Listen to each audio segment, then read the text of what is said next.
شیر ایک دن کا راجا۔ ایک گھنے جنگل میں شیر کی حکمرانی تھی۔ وہ جنگل کا بادشاہ تھا، لیکن وقت کے ساتھ ساتھ وہ خود غرض اور ظالم ہوتا گیا۔ جنگل کے جانور اس سے خوفزدہ تھے اور اس کی زیادتیوں سے تنگ آ چکے تھے، لیکن کسی میں اتنی ہمت نہ تھی کہ اس کے سامنے بول سکے۔ جنگل کے ایک حصے میں ایک پرانا اور عقلمند ہاتھی رہتا تھا، جسے سب جانور عزت سے بابا ہاتھی کہتے تھے۔ ایک دن سب جانور بابا ہاتھی کے پاس آئے اور اپنی پریشانی بیان کی۔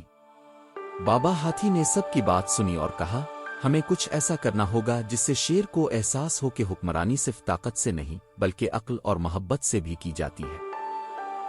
ہاتھی نے سب کو ایک منصوبہ بنایا۔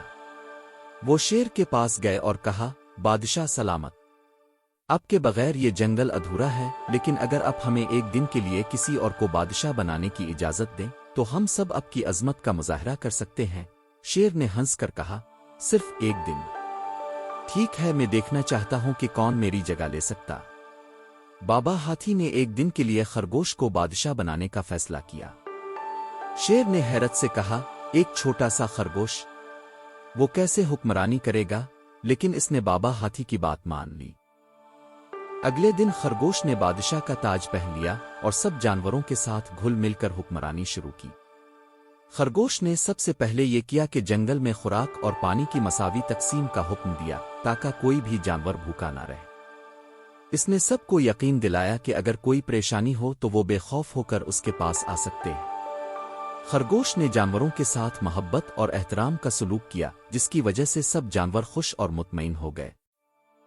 شیر یہ سب دیکھ رہا تھا اور اس کے دل میں کچھ عجیب سا احساس پیدا ہوا۔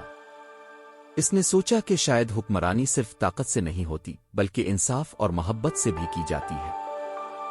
شام کو جب خرگوش نے شیر کو تاج واپس کیا تو شیر نے غور سے خرگوش کو دیکھا اور کہا، تم نے مجھے ایک اہم سبق سکھایا ہے۔ حقیقی بادشاہ وہ ہوتا ہے جو اپنی رعایا کی خوشحالی اور سکون کو اہمیت دے۔